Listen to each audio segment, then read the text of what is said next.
So hello guys, welcome back to the new tutorial. In this tutorial, we are going to see how we can lock an object in Power BI. So sometimes there is a situation where we open a report and click on any visual, it accidentally push a chart little bit to the left or right. Sometimes by mistake when viewing a report, the arrangement of visuals scatters a little bit. So to resolve this issue, Microsoft rolls out one new amazing feature that is lock object in Power BI. But we need to keep one thing in our mind is this feature is not saved with the report. So every time when you open a report, you need to enable this feature. So let's see how we can lock an image in Power BI. So let's say this is basically a donut chart which shows a sales by category. I need to lock this image.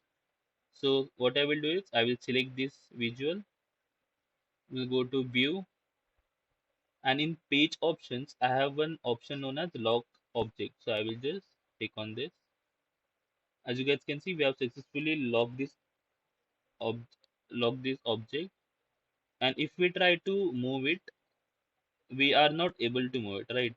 I will unlock this, and now if you try to move it, we are able to move it. So in this way, we can lock any object in Power BI. Thank you so much for watching this video. Stay tuned for more upcoming videos.